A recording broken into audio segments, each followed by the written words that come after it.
Ce matin, mes bien-aimés, notre thème c'est Dieu fait ce qu'il veut. Dieu fait ce qu'il veut.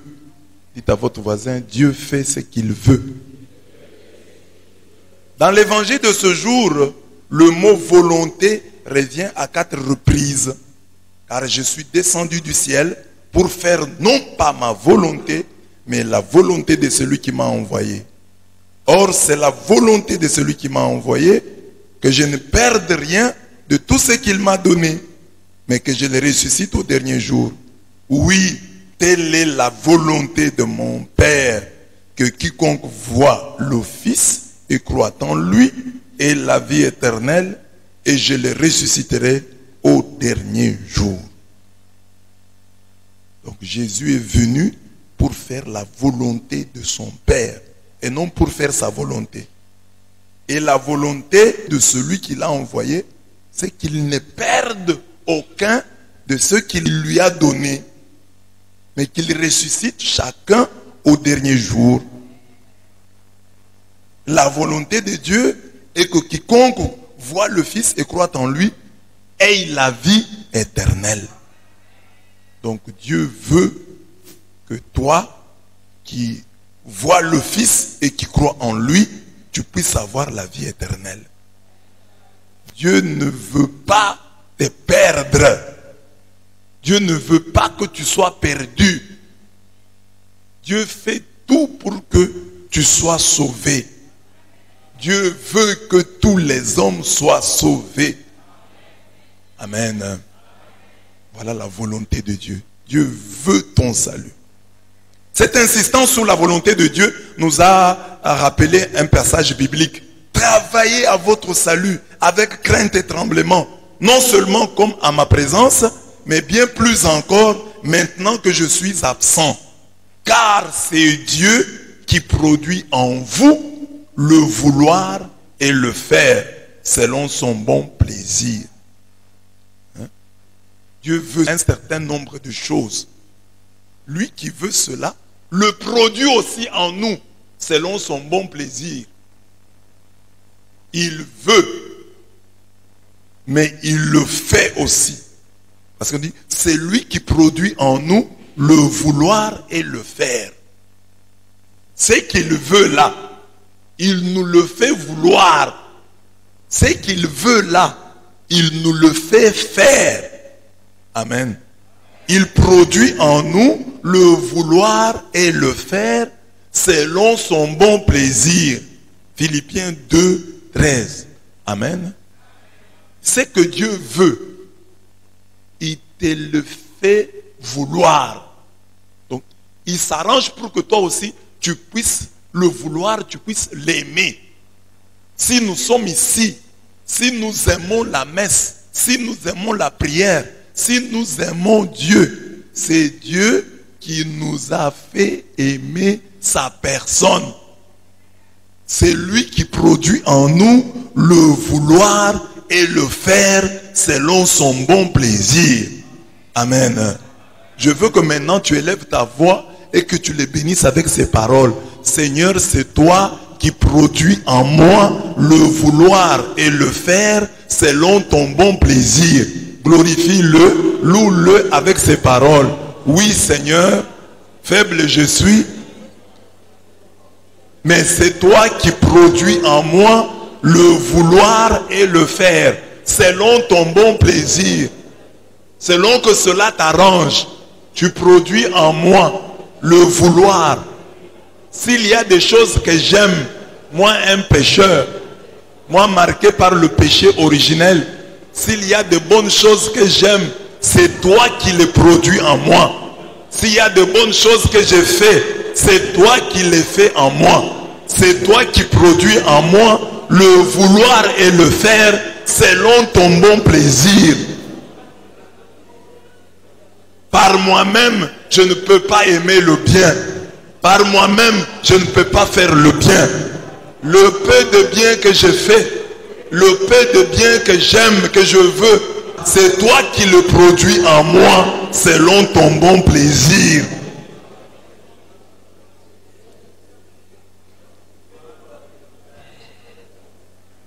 Amen. Il faut donc se convaincre de cela, mes bien-aimés, que le vouloir et le faire est produit en nous par Dieu selon son bon plaisir. Nous n'avons donc pas de raison de nous enorgueillir, parce que quand tu veux le bien, là, c'est Dieu qui l'a produit. Cette volonté-là, c'est Dieu qui l'a produite en toi. Quand tu fais le bien, c'est Dieu qui a produit cette faculté-là, cette capacité-là. C'est Dieu qui l'a produite en toi. On parle souvent de la volonté de Dieu, mais on oublie souvent de souligner que Dieu qui veut notre sanctification, qui veut le salut du monde entier, nous donne aussi le pouvoir de réaliser cette volonté. D'où notre thème, Dieu fait ce qu'il veut. Dieu fait ce qu'il veut. Notre prière est que la volonté de Dieu, influençant la nôtre, produise des actions capables de faire sa joie. Que la volonté de Dieu puisse influencer notre volonté et qu'elle puisse produire des actions capables de faire sa joie. À travers ce thème, nous refusons de meubler nos vies avec des souhaits irréalisables, de vœux pieux. Nous ne voulons pas nous contenter de dire je voudrais faire ceci, je voudrais faire ceci. Non, on dit que Dieu qui produit le vouloir produit aussi le faire. Donc ne t'arrête pas à la volonté. Oh, je voudrais faire ce. Oh, j'aime bien prier, mais je n'arrive pas. Oh, j'aime bien demander pardon, mais je n'arrive pas. Non, Dieu produit en nous le vouloir et le faire. Le même qui veut là et le même qui le fait. Dieu fait ce qu'il veut.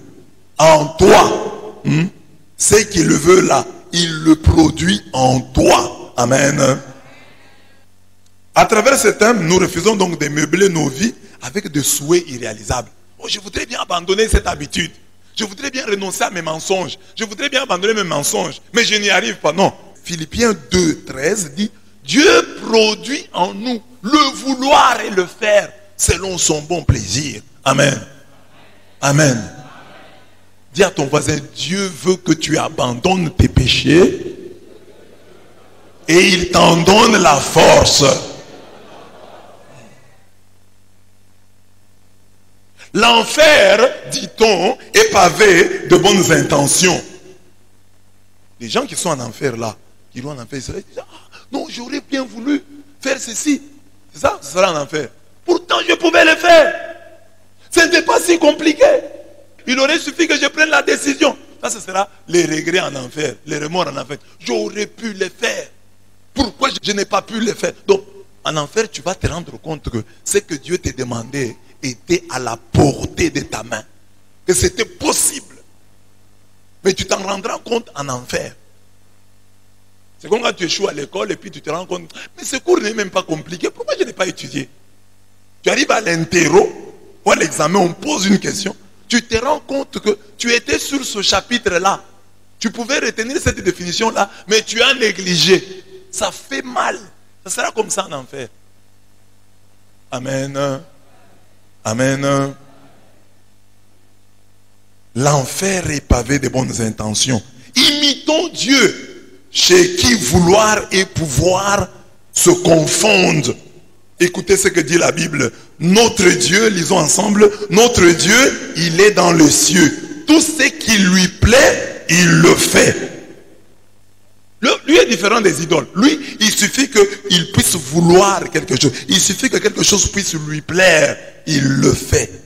Leurs idoles, or et argent, une œuvre des mains d'hommes. Elles ont une bouche et ne parlent pas. Elles ont des yeux et ne voient pas. Elles ont des oreilles et n'entendent pas. Elles ont un nez et ne sentent pas. Leurs mains, mais elles ne touchent point. Leurs pieds, mais ils ne marchent point. De leur gosier, pas un murmure. Comme elles seront ceux qui les firent. Quiconque met en elles sa foi. Psaume 115, 3 à 8. Je vous explique souvent ce texte en disant que les adorateurs des idoles ressemblent à ces idoles-là. Si ta vie est statique, si tu ne changes pas, malgré les enseignements, malgré les interpellations, malgré les fonctions qu'on t'a données dans l'église, malgré les responsabilisations, tu n'arrives pas à changer. Ta vie est remplie seulement des vœux pieux, d'intentions. Oh, je voudrais bien faire ceci. Tu ressembles à l'idole que tu adores. C'est-à-dire, tu ne pries pas le Dieu vivant. Quand tu pries le Dieu vivant, ta vie change. Parce que lui produit en toi le vouloir et le faire selon son bon plaisir. Amen. Regarde, il y a des chrétiens ici. Ils ont encore des problèmes aujourd'hui. Oh, je ne prie pas. Comment un chrétien peut arriver le soir, il ne prie pas avant de dormir? Comment? Oh, je ne prie pas avant de dormir. Tu es chrétien, tu ne pries pas avant de dormir. Et tu te réveilles le matin, tu ne pries pas. Il y en a qui se sont réveillés. Le matin, ils n'ont pas prié. Ils sont seulement venus à la messe. La première prière, c'est celle qu'ils ont faite ici. Ils n'ont pas prié le matin. Et il y en a même qui disent, je priais chaque matin à mon réveil. Maintenant, je ne prie plus. Bon, tu es qui? Dis-nous ton statut. Si tu peux le matin te réveiller, tu ne sais pas te mettre à genoux et tu cours vite, tu viens à la messe. Qui es-tu? Si avant de dormir, tu ne sais pas te mettre à genoux et prier, qui es-tu? Avant de dormir, pas même un examen de conscience. Dire non, que je réfléchisse, que je fasse même un examen de conscience. Comment j'ai passé ma journée aujourd'hui? Avant de dormir, même pas ouvrir la Bible. Que Dieu, aujourd'hui tu me dis quoi? Ouvrir même à tout hasard. La Bible dit, je voudrais quand même avoir une parole. Tu pries seulement avant, Seigneur, parle-moi. Parle, Seigneur, ton serviteur écoute, tu ouvres quand même la Bible. Que Dieu du haut du ciel voit que tu cherches sa volonté. Oh, je suis chrétien. Tu ne pries pas avant de dormir. C'est pas normal. C'est pas normal. Et puis tu viens à l'église. Hein? Parce qu'il y a des gens qui viennent même à l'église. Dieu leur donne l'occasion. Bon, viens même à l'église. Tu n'as pas prié. Mais tu viens à l'église, tu te rends compte que tu es sorti de l'église. Tu n'as pas prié. Parce qu'à chaque moment, quand je dis ce que je suis en train de dire ici, si tu te retrouves, parce que tu ne sais pas à quel moment. Moi, je peux terminer l'enseignement sans dire, prions pour que nous retrouvions notre vie de prière. Mais c'est toi. Quand tu sens que ça, c'est moi. Hier, j'ai dormi sans prier. Déjà, directement, tu commences à faire la prière intérieurement. Seigneur, en tout cas, ça c'est vrai. Sors-moi de ces... Comment je peux dormir sans prier? Comment je peux me réveiller sans prier? Mais comment je peux prier sans chanter? Parce que ce que nous faisons, quand quelqu'un de grand te fait la remarque, tu ne vas pas attendre après pour demander pardon. C'est quand il parle, tu dis, pardonne-moi. Je ne sais pas ce qu'il m'a fait. C'est ça la même chose avec Dieu. Quand nous venons à la prière, c'est Dieu nous faisant des remarques. Tu n'as pas prié. Ah, papa, pardonne-moi. Tu n'as pas besoin d'attendre qu'à la fin, moi je dise, mais non, demandons pardon parce que nous n'avons pas prié au lever, nous n'avons pas prié au coucher. Non.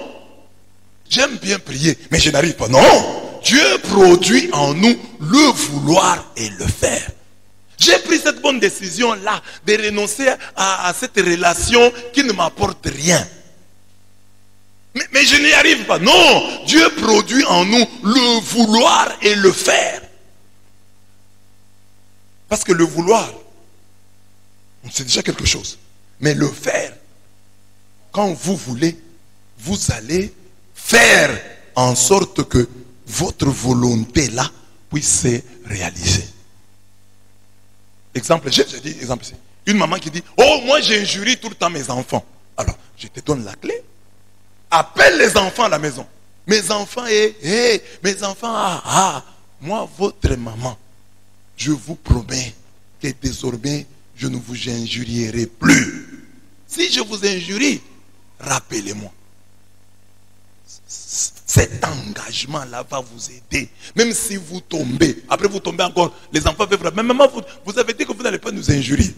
Bon, tu peux répondre d'une autre manière. Mais si tu dis encore le vouloir et le faire, je vais encore rappeler. Mes enfants, je vous avais promis que je n'allais pas vous injurier, mais je vous ai dit, pardonnez-moi, je ne veux plus le faire. Même la honte là, de pouvoir chaque jour demander pardon à vos enfants, au bout d'un temps, vous aidera à tenir. C'est pour ça aussi qu'on a le sacrement de réconciliation. Pourquoi est-ce que les gens vont se confesser? Le sacrement de réconciliation, c'est aussi un moyen de lutter contre le péché. Quand je tombe et que je vais voir mon prêtre, mon pasteur, mon père et que je le lui avoue, je montre que j'ai la volonté de sortir de cette histoire. Prêtre, aidez-moi. Serviteur de Dieu, aidez-moi. Voilà, je suis encore tombé dans l'infidélité. J'ai une femme à la maison, je suis tombé. J'avais dit à Dieu, je renonce à ce mal, mais je suis tombé encore dans ce mal. Que Dieu me pardonne. Aidez-moi. Aidez-moi. Là, il y a la volonté. Mais on dit que tous les deux là, c'est Dieu qui les produit en nous. Comme j'ai prêché ici le dimanche, j'ai dit, alors, qui peut aller dire à sa mère, maman, envoie-moi. Maman, je vais faire avec vous aujourd'hui, même un jour. Peut-être chaque jour, tu n'auras pas ce point. Mais prendre au sérieux la parole de Dieu. Parce que quand on prêche, tu sens bien que c'est bien beau, ce que le prêtre dit. Mais maintenant, il faut le faire. Or, Dieu ne produit pas en nous seulement la volonté, il produit en nous le vouloir et le faire selon son bon plaisir. Il le produit en nous. Amen. Premier point, des choses que Dieu veut et fait en nous. Dieu veut que l'or soit purifié par le feu. Vous l'avez suivi dans la première lecture. Après le meurtre d'Étienne, une violente persécution s'est déchaînée contre l'église de Jérusalem. Quant à Saül, il ravageait l'église. Allant de maison en maison, il en arrachait hommes et femmes et il les jetait en prison. Dieu va utiliser cette persécution pour sa gloire. Donc après la mort d'Étienne, les chrétiens seront persécutés. Les chrétiens vont souffrir. Mais Dieu va utiliser cette souffrance pour sa gloire.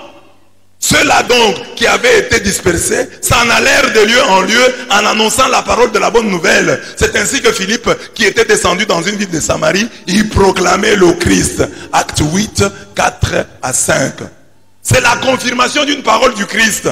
À cause de moi, on vous traînera devant les gouverneurs et de rois et vous rendrez témoignage face à eux et aux païens. Matthieu 10, 18. Donc, on va vous faire souffrir. On va vous arrêter. Mais chaque fois qu'on vous arrêtera, ce sera pour vous une occasion pour rendre témoignage. Donc, Dieu va se servir de la souffrance comme d'un tremplin. Comme d'une tribune où vous allez proclamer la bonne nouvelle. La souffrance est inhérente à la vie humaine. À la vie que nous menons sur terre. Nous souffrirons toujours. Mais Dieu se sert de nos souffrances pour nous former, pour renforcer nos capacités, pour nous rendre matures et humbles. C'est ça le rôle de la souffrance. Il y a beaucoup de gens qui souffrent et qui demandent à Dieu, pourquoi ma souffrance traîne-t-elle? Pourquoi ne prend-elle pas fin? Dieu te dit, je ne t'ai pas suffisamment formé. Tu n'es pas suffisamment formé. Quand je t'aurai, quand je verrai que tu es suffisamment formé, je retirerai mon fouet. Quand je verrai que j'ai suffisamment renforcé tes capacités, je retirerai mon fouet. Quand je verrai que tu es devenu mature, tu es devenu humble, je retirerai mon fouet. Parce que Dieu se sert de cette souffrance, de ce chômage, de ce manque d'argent, de ce long célibat, pour te convertir, pour te sauver. Parce que l'objectif pour lui, c'est de sauver. Les parents le savent. Comme leur objectif, c'est que leurs enfants soient en bonne santé. Ils prennent toutes les dispositions pour que les enfants ne tombent pas malades. Et une fois tombés malades, ils les font soigner. Même si les enfants pleurent, même si cela fait mal aux enfants, les parents les font soigner. Mais les piqûres feront mal. Mais les médicaments sont amers. Les parents ne vont pas dire, comme les médicaments sont amers, je ne les donne pas à mes enfants. Comme les piqûres font mal, je ne laisse pas mon enfant se faire piquer. Non. Amen. Amen. Beaucoup de textes bibliques vont dans ce sens. Si l'or doit subir l'épreuve du feu, et ce n'est qu'une chose périssable, combien plus votre foi qui a beaucoup plus de valeur. Et vous en recevrez louange, gloire et honneur quand Jésus-Christ se montrera à découvert. 1 Pierre 1, 7. On dit que l'or qui est périssable est éprouvé et purifié par le feu. Mais votre foi dépasse l'or. Si l'or qui périt est purifié par le feu, votre foi qui dépasse l'or doit aussi passer par le feu, doit être purifiée. Imaginez, vous devenez chrétien et tout ce que vous demandez à Dieu, vous le recevez. Mais vous serez quel type de chrétien? Vous ne serez pas mûr. Il y a quelque chose qui va vous manquer. C'est comme un enfant qui n'a jamais souffert. Chez nous, ici, on dit, un enfant qui ne tombe pas malade n'est pas le vôtre. Parce que le jour où il va tomber malade, il va mourir. Aujourd'hui, nous les Africains, devant le coronavirus, entre autres raisons, on dit, nous tenons à cause de la malaria. Le paludisme nous a aidés. Le fait que nous tombons plusieurs fois malades, nous sommes frappés par le paludisme. Maintenant, le coronavirus, quand il vient, il trouve déjà que nous avons développé un système de résistance. Nous savons quand même résister. Il y a une certaine immunité que nous avons développée en nous. Donc, vous voyez, la malaria, c'est une mauvaise chose. Mais, après un moment, quand nous réfléchissons, devant le coronavirus, bon, la malaria nous a quand même aidés. Quoi que l'on dise, bon, nous a rendus forts. Mais les blancs qui ne connaissent pas cette maladie-là, il suffit d'un peu, ils meurent. Mais nous tenons. On s'étonne même en Afrique, mais il n'y a pas beaucoup de morts. Parce que les gens avaient fait des pronostics que les Africains vont mourir en cascade. Jusqu'aujourd'hui. Et les gens même demandent pourquoi on se précipite à nous vacciner. Il y a quel problème? Il y a quelle urgence à vacciner les gens? Mais heureusement, le président lui-même ne s'est pas fait vacciner. Amen.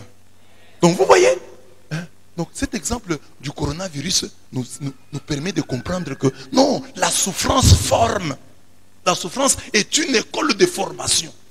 Tu ne serais pas le même si tu n'étais pas passé par ces épreuves. Je n'aurais pas cette personnalité que j'ai si je n'étais pas passé par telle et telle épreuve. Les épreuves par lesquelles je suis passé m'ont formé ou déformé. Ça dépend de moi. Si tu veux, les épreuves vont te former. Si tu ne veux pas, les épreuves vont te déformer. Il y a des gens qui sont devenus méchants à cause de leur grande pauvreté. Ils ont tellement grandi dans la pauvreté qu'aujourd'hui, ils ont des cœurs méchants. Mais il y en a, la même pauvreté les a rendus humbles.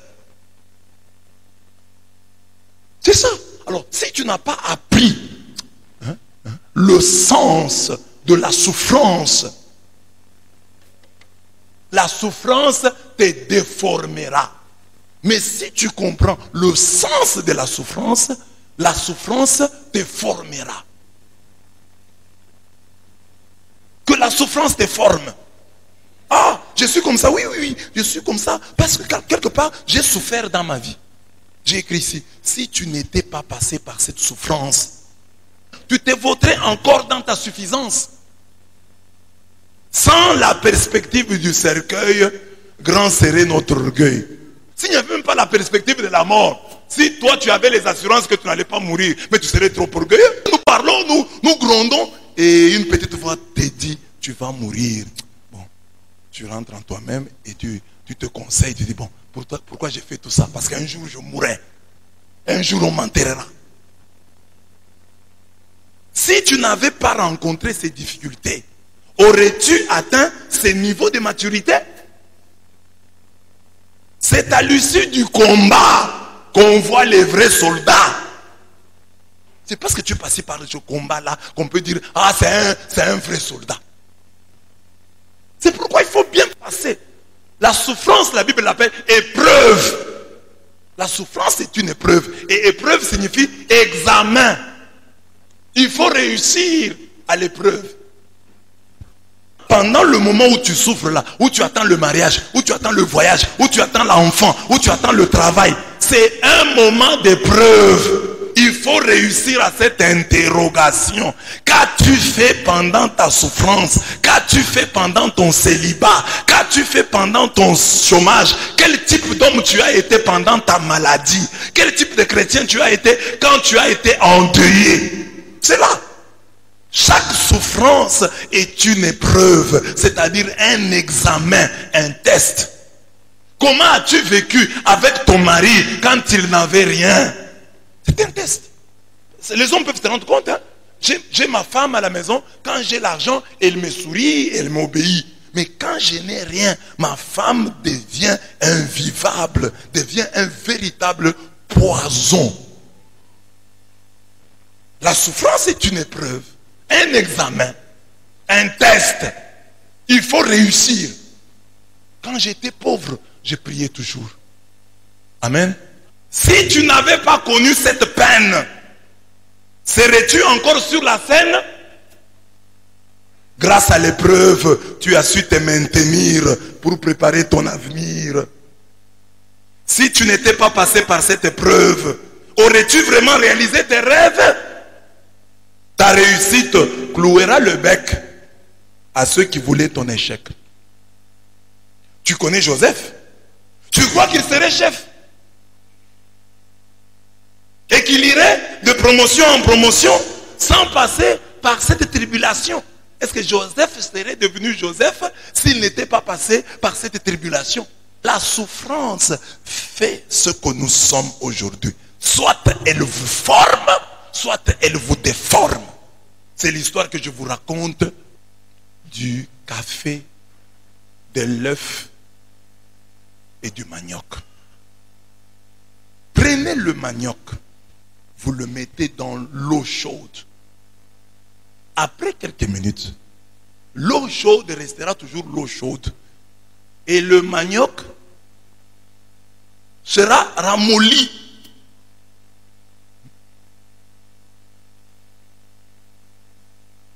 Mais prenez l'œuf. Donc, mettez-le dans l'eau chaude. L'œuf dans l'eau chaude s'est durci. Mais l'eau reste toujours eau. Mais l'œuf devient dur. Le manioc dans l'eau chaude devient mou. Il se ramollit. Amen. Mais prenez maintenant le café. Mettez-le dans l'eau chaude. Le café donne à l'eau son arôme, son odeur, sa couleur.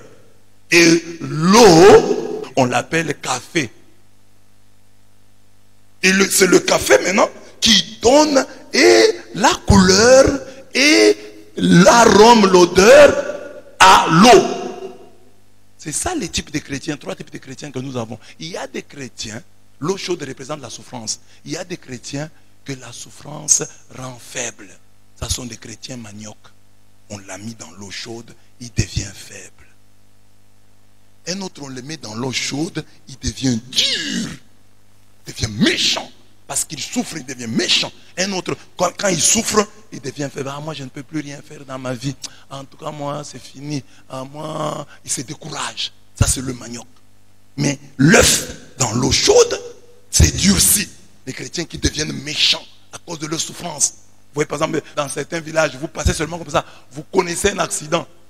Alors que vous êtes en train de mourir, les gens vous pillent. La souffrance les a rendus méchants, insensibles, sont devenus durs comme l'œuf. Mais le chrétien, c'est celui qui transforme sa souffrance. Le café donne une couleur et un arôme à l'eau chaude dans laquelle il est mis. Donc, comme chrétien, sois le café. Donne à la souffrance une couleur, une forme, une odeur. C'est toi. Prends ton lit et marche. Ce n'est pas le lit qui doit te prendre, c'est toi qui dois le prendre. Tu as un problème, prends-le. Ne laisse pas le problème te prendre. Ne laisse pas la maladie te prendre. Prends la maladie. Et fais-en ce que tu veux. Ne te laisse pas dominer par le chômage. Ne te laisse pas dominer par le célibat. Ne te laisse pas dominer par la maladie. Ne te laisse pas dominer par le péché. Mais domine le péché. Domine la maladie. Domine le célibat. C'est-à-dire quoi? Je suis célibataire, mais je suis joyeux, joyeuse. Je suis célibataire, mais je suis responsable. Je sais que je vais sortir. Ma vie ne va pas devenir morne, triste, parce que je n'ai pas de travail. Non, je n'ai pas de travail, c'est aujourd'hui. Mais ça va passer. Cette situation que je connais aujourd'hui va passer. Je ne perds pas ma joie. Je ne deviens pas méchant. Je n'accepte pas que la souffrance me déforme. La souffrance est une épreuve. Et je dois réussir à ce test, à cet examen. Amen. Donc Dieu veut que toi, qui est plus précieux que l'or, sois purifié par le feu. Accepte cela. Quand Dieu te met dans le feu de la souffrance, accepte-le. Dis, Seigneur, j'accepte cette école de formation. Je dois sortir vainqueur de ce test, de cette épreuve.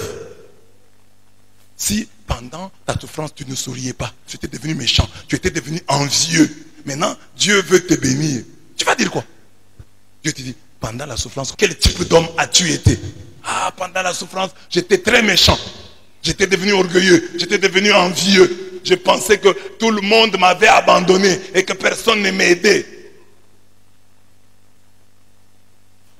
Profite de ce temps de souffrance, de ce moment de crise que tu traverses pour faire le bien, pour devenir meilleur. C'est ça le test. Je n'ai pas d'enfant, je profite de ce laps de temps que Dieu me donne pour être meilleur. Il ne faut pas qu'on dise, ah, cette femme a un mauvais cœur, elle est méchante parce qu'elle n'a pas d'enfant. Non, ne soyez pas méchant parce que vous n'avez pas d'enfant. Vous n'avez pas d'enfant, ayez un bon cœur. Vous n'avez pas de travail, ayez un bon cœur. Et il y a beaucoup de gens ici qui n'ont pas de travail parce qu'ils ne cherchent pas. On me dit toujours qu'il y a des offres. Il y a des chrétiens là qui viennent vous voir. Monsieur l'abbé, priez pour moi. J'ai fait un test quelque part. J'ai été appelé. Il y a des chrétiens comme ça. Et tout le temps ils passent. Même si ça rate.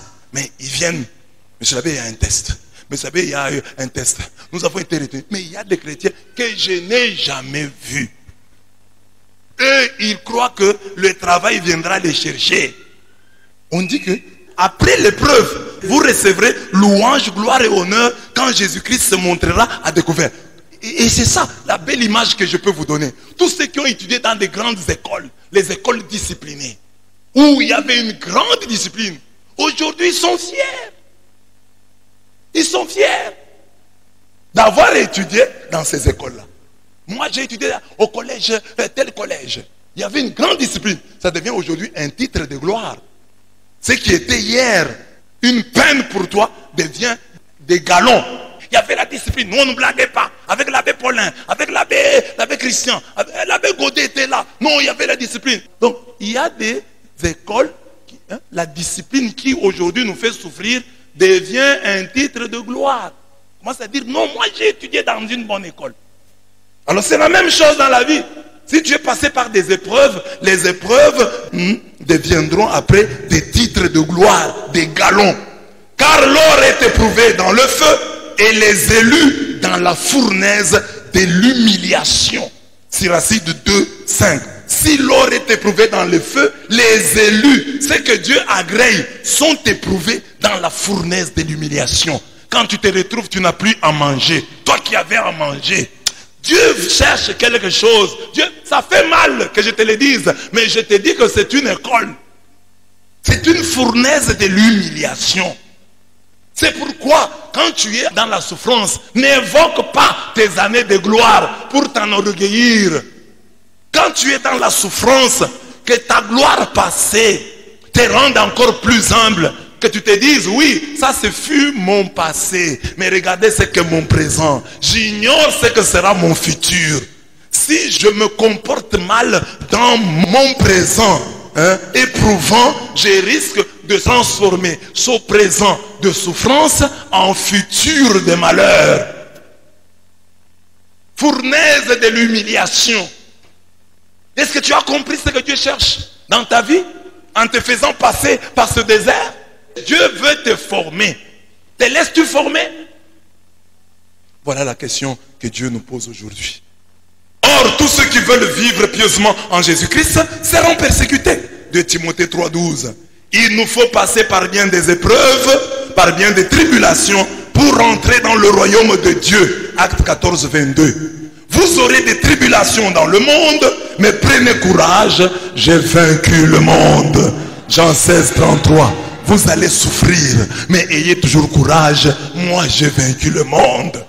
On va vous faire souffrir, on va vous persécuter. Vous manquerez ceci, vous manquerez cela. Mais soyez convaincus d'une chose, j'ai vaincu le monde. J'ai vaincu le monde. Dieu t'aime. Et si sa providence te laisse passer par la souffrance, c'est que ça a un sens. Ça a un sens. Il faut que tu acceptes. C'est ça que Dieu veut. Il veut voir chez toi l'obéissance. Il veut atteindre l'objectif. À travers cette souffrance par laquelle tu passes, Dieu a des objectifs. Il veut les atteindre. Laisse Dieu atteindre ses objectifs. Pourquoi je n'ai pas l'argent ces temps-ci? Pourquoi Dieu me laisse, je n'ai pas l'argent? Non. Demande, qu'est-ce que Dieu veut m'apprendre en me laissant ces jours-ci sans argent? Je manque même à manger. Il veut me dire quoi? Amen. Amen. Comme ce fut le cas de Joseph, qu'à l'issue de ses épreuves, je devienne un grand chef. Réalisant ainsi mon rêve, je ne suis pas à l'aise dans cette fournaise. C'est vrai que la souffrance te fait mal, mais il faut qu'à l'issue de cette épreuve, se réalisent tes rêves. Que comme Joseph, à l'issue de cette épreuve, tu deviennes chef. Nous allons prier. Oui Seigneur, je traverse une situation difficile, mais je veux qu'à l'issue de celle-ci, je sois chef comme Joseph. La fournaise n'est pas ma chaise. Je ne dois pas m'éterniser dans cette souffrance, dans la vallée de l'ombre de la mort. Le psalmiste dit cela. Quand je traverse la vallée de l'ombre de la mort, je ne crains aucun mal. Je traverse un moment difficile, mais ce n'est pas la fin de l'histoire. Ça ne se terminera pas ainsi. Tu mettras dans ma bouche un chant nouveau. Tu m'entoureras de chants de délivrance. Ça c'est ce que Dieu veut et il le fait. Dieu veut que l'or soit purifié par le feu et il le fait. Dieu veut que nous allions tous vers Jésus, vers le Christ. C'est ce que nous dit la lecture de l'évangile. Tout ce que me donne le Père viendra à moi. Dites Amen. Et celui qui vient en moi, je ne le jeterai pas dehors. Car je suis descendu du ciel pour faire non pas ma volonté, mais la volonté de celui qui m'a envoyé. Or, c'est la volonté de celui qui m'a envoyé que je ne perde rien de tout ce qu'il m'a donné, mais que je les ressuscite au dernier jour. Oui, telle est la volonté de mon Père, que quiconque voit le Fils et croit en lui ait la vie éternelle, et je les ressusciterai au dernier jour. Dieu, tu me veux, tiens, fais de moi un vrai chrétien. Rends-moi fort malgré mes torts. S'il te plaît, ne me jette pas dehors. Après avoir connu l'adversité, tu me feras entrer dans l'éternité. Donc, la volonté de Dieu, c'est que nous allions au Christ. Le Christ qui est notre sauveur. Et en allant au Christ, nous ayons la vie éternelle. C'est ce que la Bible dit. C'est pour ça que la Bible a été écrite. C'est pourquoi que les évangiles ont été écrits. Jésus a fait sous les yeux de ses disciples encore beaucoup d'autres signes qui ne sont pas écrits dans ce livre. Ceux-là ont été mis par écrit pour que vous croyiez que Jésus est le Christ, le Fils de Dieu, et pour qu'en croyant, vous ayez la vie en son nom. La Bible a été écrite pour ça, pour votre salut, pour que vous ayez la vie au nom de Jésus-Christ. Là c'est Jean 20, 30 à 31. Dieu veut notre salut et il met tout en place pour que nous puissions correspondre à cette volonté. Dieu veut le salut et il fait des choses pour nous le donner, ce salut. Écoutez ce que dit Ephésiens 2, 8 à 10. Car c'est bien par la grâce que vous êtes sauvés, moyennant la foi. Ce salut ne vient pas de vous. Lui qui produit en nous le vouloir et le faire. Ce salut ne vient pas de vous. Il est un don de Dieu. Il ne vient pas des œuvres, car nul ne doit pouvoir se glorifier. Nous sommes en effet son ouvrage, créé dans le Christ Jésus en vue des bonnes œuvres que Dieu a préparés d'avance pour que nous les pratiquions. Même le bien que nous faisons, je l'ai dit, c'est Dieu qui le produit en nous. Nous n'avons donc pas de raison de nous vanter, de nous enorgueillir, parce qu'on dit ici, les bonnes œuvres que Dieu a préparées d'avance pour que nous les pratiquions. Si aller au ciel est devenu compliqué, c'est à cause de l'homme. Dieu nous donne le ciel et nous n'avons qu'à le prendre. Dieu veut que nous fassions des bonnes œuvres. Il les a lui-même préparées pour nous. La voie du ciel est étroite, certes, mais le Seigneur nous donne les moyens d'y passer. Cette voie est étroite, mais vous pouvez passer. Dieu nous donne la vision et la provision. La vision du ciel et les moyens pour y arriver. Le chemin de la perdition est très large, mais le Seigneur fait tout pour nous en faire sortir. L'apôtre Paul le dit très bien. Aucune tentation ne vous est survenue qui n'ait été humaine. Et Dieu qui est fidèle ne permettra pas que vous soyez tentés au-delà de vos forces.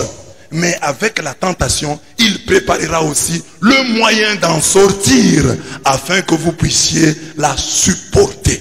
1 Corinthiens 10, 13. Donc, ah non, Dieu nous abandonne. Non, non, Dieu ne permettra pas que vous soyez tentés au-delà de vos forces. Vous verrez toujours que quand vous êtes tentés, il y aura toujours un événement, quelque chose qui pourra vous faire revenir à la raison. Amen. On raconte qu'un homme avait beaucoup d'argent. Il avait beaucoup d'argent, il était généreux. Et il donnait aux gens, il donnait aux gens, il donnait aux gens. Mais parmi les gens qui étaient bénéficiaires de sa générosité, il y avait un fou. Il y avait un fou. Un jour, parce que lui donnait beaucoup de choses, le fou aussi lui a donné un cadeau. Mais curieusement, le cadeau du fou, là, il n'y avait rien. C'était seulement un truc comme un tableau où c'était écrit « Et si c'était toi ?» C'est tout ce qui était écrit sur le tableau. « Et si c'était toi ?» Bon. Le monsieur a pris le tableau du fou, il l'a mis dans sa chambre. « Et si c'était toi ?» Mais pourquoi tu as mis ça ici? Il ne comprenait pas. C'est un fou qui m'a donné ça. Je garde, et si c'était toi? Un jour, il tombe malade. Il est sur son lit.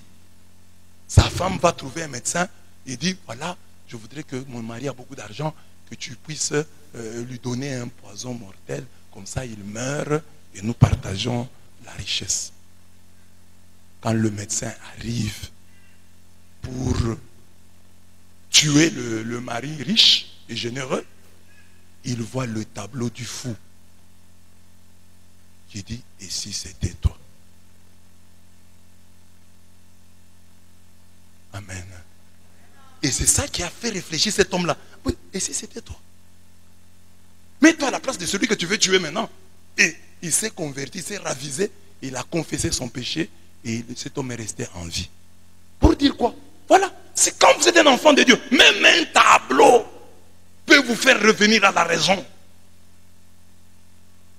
Il y a des gens ici qui ont déjà fait ça. Tu prends la fille d'autrui, tu prends la femme d'autrui. Juste quand tu entres avec la femme d'autrui là, quelqu'un t'appelle, quelqu'un frappe à la porte. C'est un appel de Dieu pour que tu abandonnes. Mais les gens ont persévéré. Dieu n'a pas permis qu'il soit tenté au-delà de ses forces. Et Dieu a donné un moyen. Je vous ai raconté l'histoire d'un chef Kiro de Lumbashi. Il est devenu chef après. Mais c'était mon jeune Kiro. Un jour, je quitte mon école à Kitumaini. On sort à 11h, on sortait à 12h, mais ce n'est pas ce qui s'était passé, mon ex sortait avant. Alors j'ai dit, je passe par chez lui et je le vois. Généralement, j'ai visité mes Kiro le soir.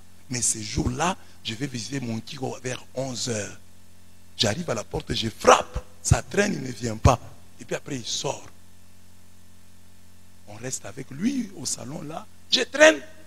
Je passe presque tout le temps là-bas. Je pars chez nous vers 14h. Mais je le voyais mal à l'aise. Mais je ne savais pas ce qui s'était passé. Des jours après, je prêche sur ces textes au Kiro. Aucune tentation ne vous est survenue qui soit supérieure. Je prêche sur ça. Le garçon là témoigne devant tout le monde. Dirigeant, on m'appelle dirigeant. Dirigeant, vous savez le jour où vous êtes venu chez moi là. Mais tu dis oui, j'avais une fille à l'intérieur. Quand vous êtes venu là, vous nous avez bloqués. Et regardez, imaginez, vous n'avez pas l'habitude de venir chez nous les avant-midi. Vous venez le soir. Mais regardez ce jour-là, vous venez les avant-midi. Vous traînez. Et la fille s'est impatientée, elle est partie. Dieu m'a sauvé. Ce texte est vrai.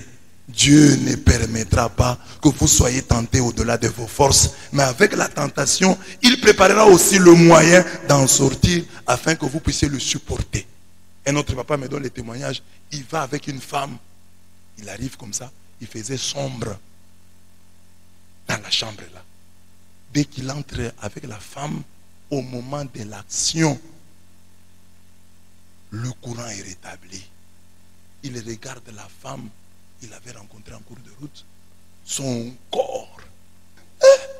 Il a refusé et il est parti. N'eût été le rétablissement du courant, il serait donc. Voilà que Dieu fait des choses. Il y a des gens, tu vas pour voler. Tu as vu bien que maman a mis l'argent dans le sac. Tu vas dans le sac. Tu introduis la main, il n'y a pas d'argent. Dieu a fait tout. Regardez les enfants d'Israël. Ils ont quitté l'Égypte. Dieu a fait tout pour qu'ils arrivent. Sur le chemin, colonne de nuée, colonne de feu, eau du rocher, manne. Dieu a mis tout à leur disposition. Moïse, traversé de la mer Rouge. Il y a eu tous les dispositifs pour qu'ils ne se perdent pas. Mais ils se sont perdus. C'est comme aujourd'hui. Dieu met tous les moyens à notre disposition pour que nous soyons des chrétiens, pour que nous allions à Jésus. Mais malgré tout ce que Dieu fait, nous sommes toujours des païens. Nous n'allons pas à Jésus. Nous n'acceptons pas de devenir chrétiens. Mais Dieu a tout fait. La parole, nous l'avons. Les exemples, nous les avons. Les témoignages, nous n'en manquons pas. Mais malgré tout ça, nous ne sommes pas toujours devenus chrétiens. Mais Dieu veut.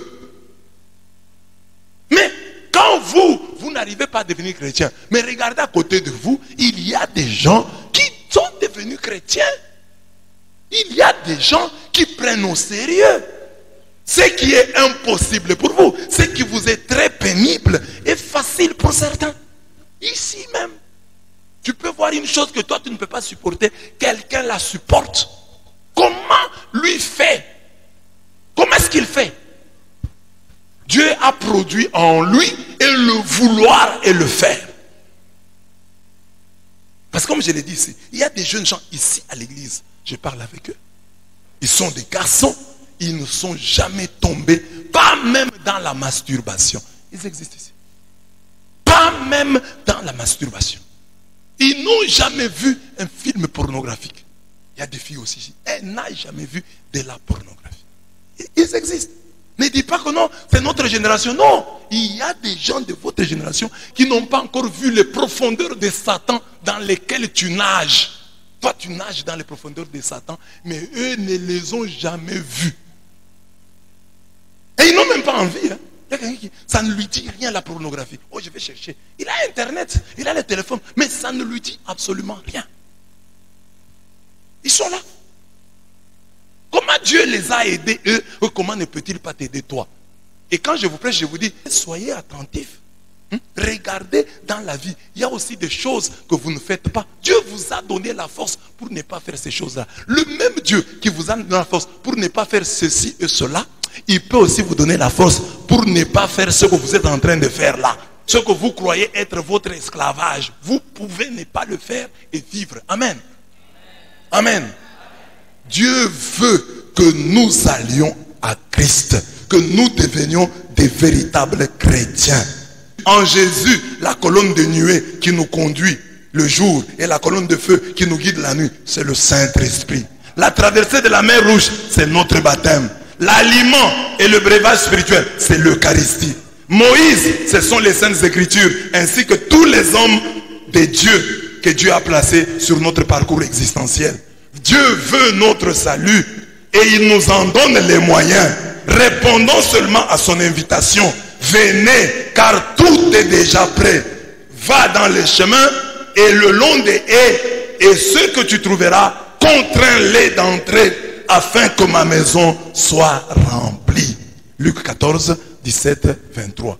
Dieu veut que sa maison soit remplie. Allez même ramasser, amenez-les, qu'ils viennent d'abord comme ça. Ils se convertiront petit à petit. Contraignez-les à entrer. Forcez-les à entrer. C'est le ministère que j'ai ici. Vous forcez à entrer.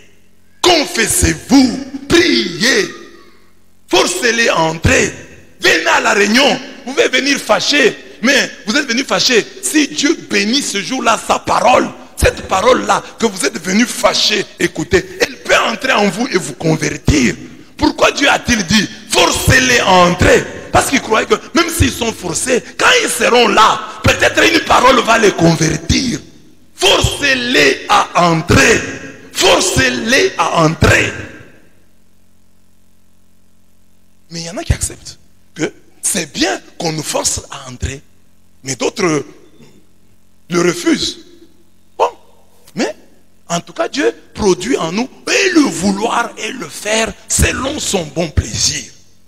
Du moment qu'à côté de toi, il y a quelqu'un qui l'accepte.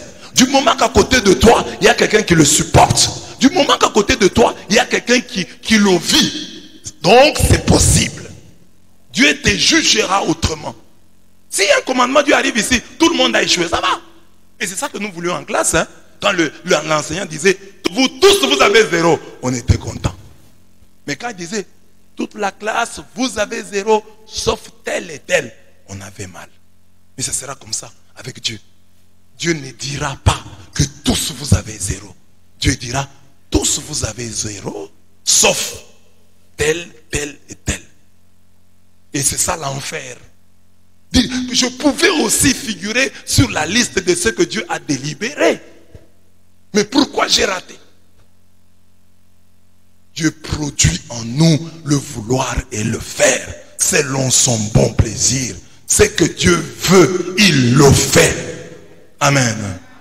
Comme Dieu veut que nous allions à Jésus-Christ, il nous y amène, il nous y conduit, il nous conduit vers lui. Il nous conduit vers Jésus-Christ, qu'il fasse de nous des chrétiens. Prions maintenant pour que le Seigneur nous conduise, Dieu nous conduise à Jésus-Christ et que nous devenions véritablement des chrétiens pour que demain nous entrions dans la vie. C'est pour ça, il nous a appelés vers le Fils pour que, étant aux côtés du Christ, nous soyons sauvés. Nous soyons sauvés. Je veux être un chrétien, un chrétien, un chrétien. Je veux être véritablement un chrétien. Chaque jour, de plus en plus, de mieux en mieux. Je deviens de plus en plus chrétien. Dieu veut que l'onction agisse au-delà de la fonction. Dans ce monde, j'occupe des fonctions. Je ne peux les exercer que grâce à l'onction. Apprends-moi que s'accrocher au rivage, c'est dorer les chaînes de son esclavage. Seigneur, ouvre mes yeux et je te servirai de mieux en mieux. Philippe est diacre. Et le diacre s'occupe du service des tables. Il s'occupe des repas. Dans la première lecture, on voit Philippe prêcher. L'onction du Saint-Esprit en Philippe le pousse à aller au-delà de sa fonction. Il veut servir Dieu de mieux en mieux. On l'a choisi pour distribuer la nourriture. Mais c'est quelqu'un qui écoute la parole de Dieu. C'est quelqu'un qui médite la parole de Dieu. C'est quelqu'un qui mange le corps du Christ. C'est quelqu'un qui boit le sang du Christ. C'est quelqu'un en qui le Saint-Esprit est présent. Comment peut-il se taire? Comment ne peut-il pas prêcher? Il commence à prêcher. Alors que sa fonction c'était service des tables. C'était un diacre. Il devait s'occuper du matériel de l'église. Mais lui va au-delà du matériel, il commence à prêcher la parole. Et les signes et les prodiges l'accompagnent. Dieu te dit ce matin, tu m'aimes, tu es mon fils, tu es ma fille. Ne te contente pas de ta fonction. Que l'onction du Saint-Esprit en toi t'aide à aller au-delà de la fonction. Moi, à la base, je suis chantre. Mais même si je suis chantre, je ne me contente pas de chanter. Si je trouve mon frère dans telle situation, je peux l'interpeller. Parce que l'onction du Saint-Esprit en moi doit me pousser à aller au-delà de ma fonction. Je ne peux pas dire, moi je ne peux pas faire cela parce que je suis ceci. Non, le Saint-Esprit me permettra toujours d'aller au-delà. J'ai donné cet exemple aux gens. Quand tu as le Saint-Esprit, tu n'as pas besoin d'attendre qu'on te nomme.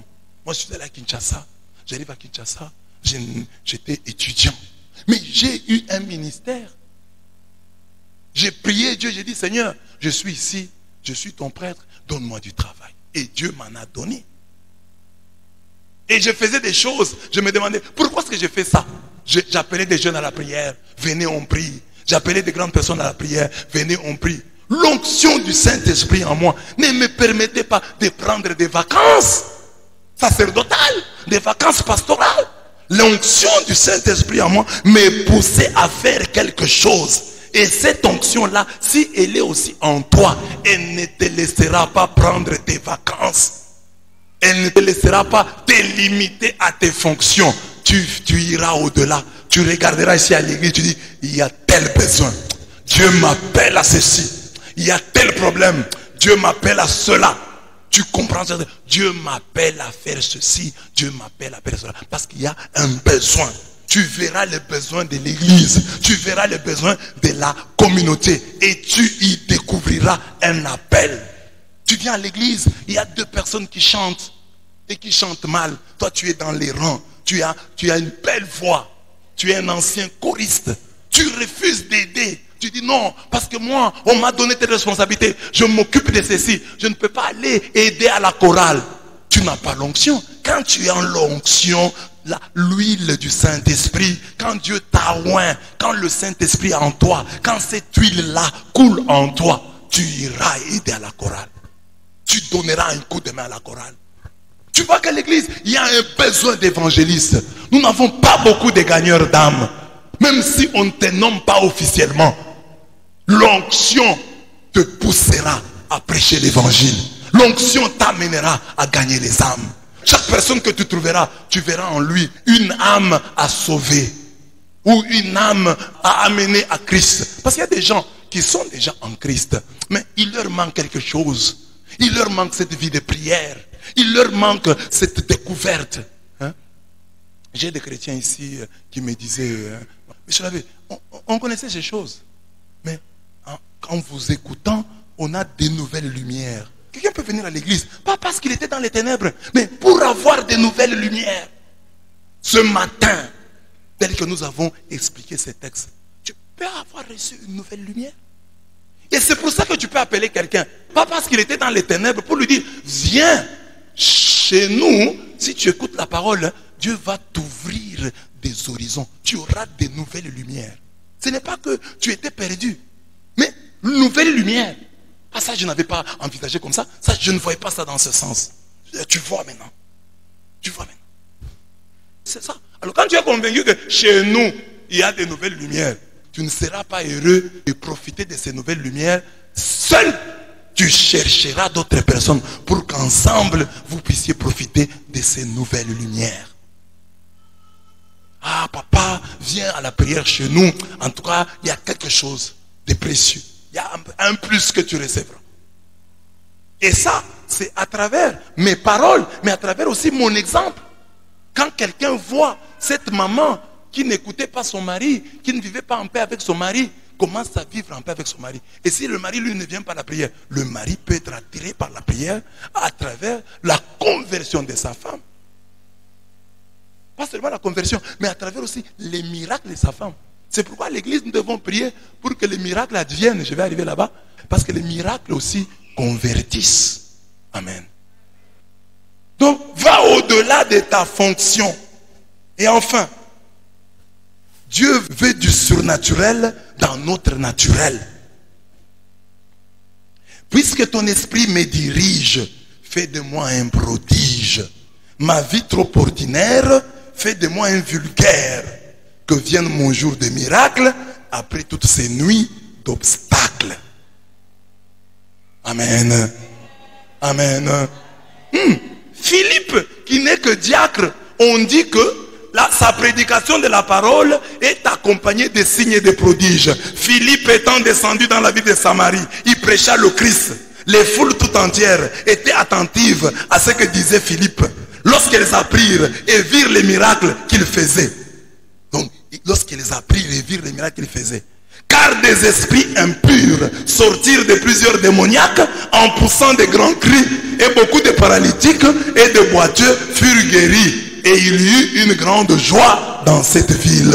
Acte 8, 5 à 9. Donc Dieu veut, c'est la volonté de Dieu. Lui qui produit le vouloir et le faire. Il veut qu'il y ait dans ta vie du surnaturel. De des miracles, des prodiges, des guérisons miracles, que toi-même tu deviennes un homme prodige. Un homme prodige, un homme miracle. Amen.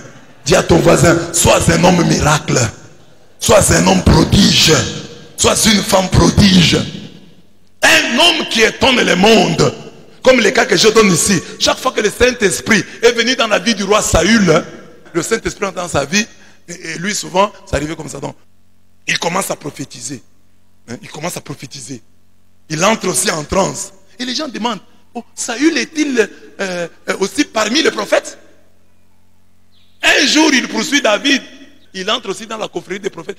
Il entre en transe. Et les gens disent, Saül est-il aussi parmi les prophètes?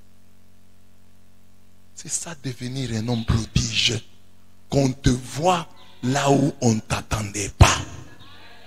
Qu'on te retrouve là où les gens pensaient que tu ne peux pas arriver. Que les gens te voient dans la cour des grands. Que les gens te rencontrent là-bas. Toi aussi ici, oui. Je suis aussi arrivé. Comment tu es arrivé ici? Toi, ton père n'a jamais été riche. Toi, ta famille n'a jamais été riche. Comment tu es arrivé ici? Le miracle du Saint-Esprit. Dieu veut produire du surnaturel dans mon naturel. Les prodiges.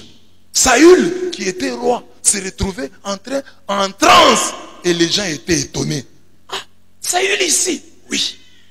Saül ici? Oui.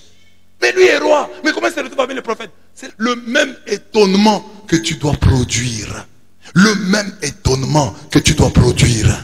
C'est cet étonnement-là qui attirera le monde vers Jésus à travers toi. Donc, étonne le monde. Dis à ton voisin, étonnons le monde. Étonnons le monde. Qu'on nous retrouve là où on ne nous attend pas. Qu'on nous voit là où on croit que nous ne pouvons pas arriver. Qu'on nous voit là-bas. Amen. Amen. Imaginez, tu as des frères en Afrique du Sud, en Europe. Et tu fais un voyage, tu arrives en Europe, en Afrique, tu les appelles. Ils voient un numéro d'Afrique du Sud, un numéro d'Italie. Allô? C'est Christelle. Je suis à Rome. Première question. Comment tu es arrivé ici? Parfois, ils ne t'appelaient pas. Mais ce jour-là, tu les appelles, tu es déjà là. Tu ne leur as rien demandé. Oh, cherchez-moi prise en charge. Tu es arrivé. Toi ici. Et tout le monde croit que non, il loue. C'est un locataire.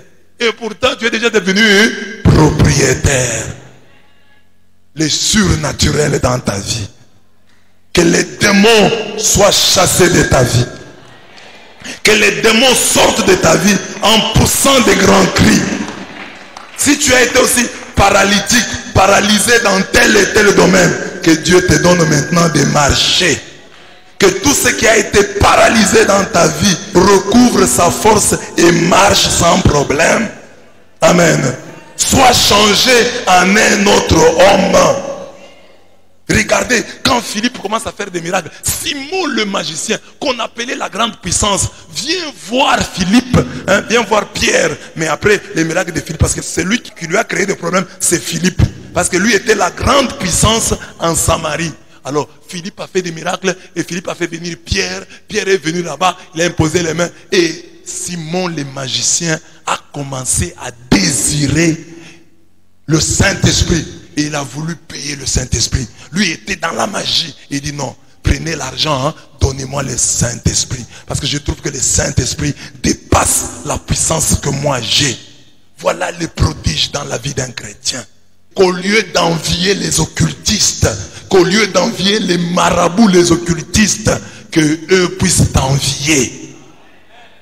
Parce que toi, c'est l'explication facile que tu as de la réussite de l'autre. Quand quelqu'un réussit, il est occultiste, il a touché au fétiche, il a fait ceci. Mais toi, tu es à Dieu. Que les occultistes de ton avenue, de ton quartier, de ton université, de ta famille, que les sorciers t'envient. Que les sorciers connaissent la même expérience que celle de Simon le magicien. Il était appelé grande puissance. Mais quand Philippe est arrivé en Samarie, il a mis fin à son mandat. Sans bruit. Parce que les chrétiens, en m'écoutant comme ça, peuvent commencer à dire aux occultistes, je vous dépasse. Non. Sans bruit, sans prétention, que eux-mêmes constatent que tu les dépasses. Quand ils viennent la nuit, s'ils t'attaquaient avant, ils essayent maintenant. Ils disent non, non, non, non, non. Ce petit-là a été renforcé dans ses capacités. Cette petite-là qu'on frappait, on ne peut plus la frapper aujourd'hui. Elle a grandi dans la foi. Elle est devenue costaude. On ne peut plus la toucher. Que les sorciers constatent, même s'ils ne te disent pas, mais dans leur cœur ils constatent que tu es devenu plus fort, plus forte. Quand ils essayent d'attaquer tes affaires, ton entreprise, tes enfants, qu'ils sentent que non, il y a maintenant un rideau de fer, le rideau du sang de Jésus-Christ, qu'ils n'arrivent plus à percer et qu'ils confessent que non, on jouait avec lui avant, il a changé, il a grandi, il est devenu un homme prodige, qu'il s'étonne de voir la puissance qui se dégage de ta vie, de ton existence. C'est ça, un chrétien. Deviens un homme prodige. Deviens intouchable. Que les sorciers te craignent. Que les malfaisants te craignent. Que les méchants fuient devant toi. Ça commence par là. Même s'ils ne viennent pas te le dire. Tu n'as pas besoin de le dire, de le clamer. Mais que ça soit réel. Que quand tu passes quelque part, tu trouves une bombe sorcelleresque. Désamorce-la. Par ta seule présence. Tu passes quelque part, il y avait des fétiches, que ta présence abîme les fétiches, des féticheurs, les mauvais sorts de ceux qui les jettent, les sortilèges et les maléfices, que ta présence les détruise. Ta présence, tu deviens un homme prodige. Ne dis pas être un homme prodige, je dois organiser une campagne, appeler les gens pour chasser les démons. Non, je te dis seulement, toi tu es chrétien. Partout où tu passes, que la puissance de Dieu t'accompagne et que les sorciers, même sans le crier, qu'ils le reconnaissent dans leur cœur, qu'il y a quelqu'un qui est passé ici, il a abîmé nos histoires, il y a quelqu'un qui est passé ici, il a désamorcé nos bombes, il y a quelqu'un qui est passé ici, il a détruit nos fétiches, il a détruit nos gris-gris, parce que toi tu es devenu un homme prodige. Dieu veut cela, Dieu veut cela. La Bible dit, ton Dieu ordonne que tu sois puissant. Affermis, ô Dieu, ce que tu as fait pour nous. Psaume 68, verset 28. Ton Dieu ordonne que tu sois puissant. Ton Dieu ordonne que tu sois puissant. Et on dit, affermis, ô Dieu, ce que tu as fait pour nous. Tu as déjà fait pour nous beaucoup de choses, mais affermis-le, rends-le encore plus fort. Oh, tu es chrétien, un petit enfant qui fait juste le stage dans la sorcellerie. Un stagiaire dans la sorcellerie. Il vient la nuit et il te frappe. Un stagiaire sorcier, il te frappe la nuit et tu pleures. Et tu te réveilles le matin. Tu l'identifies, c'est toi qui m'as frappé la nuit. Tu commences à les gifler. Ne viens plus m'attaquer. Hein? Comment un stagiaire sorcier peut-il t'avoir? Amen. Que le sang de Jésus-Christ puisse te couvrir. Que le sang de Jésus-Christ puisse te protéger. C'est ce que je vous dis souvent. Avant les miracles, oh j'ai du travail, oh j'ai le mariage, oh je chasse les démons. Le premier miracle, c'est la protection. C'est la surprotection. Que Dieu te surprotège. Que Dieu te sécurise d'abord. Sois d'abord sécurisé. Le reste, ça va venir. Et quand tu regardes dans ta vie, tu dis, bon, je n'ai pas ceci, je n'ai pas cela. Ça fait 10 ans, Dieu m'a sécurisé. Je n'ai pas telle maladie, je n'ai pas tel problème. Au moins, je jouis déjà du miracle de la surprotection. Dieu m'a protégé, Dieu m'a sécurisé. Le reste viendra. S'il te sécurise aujourd'hui, c'est que tu as des richesses. On ne peut pas sécuriser un terrain vide.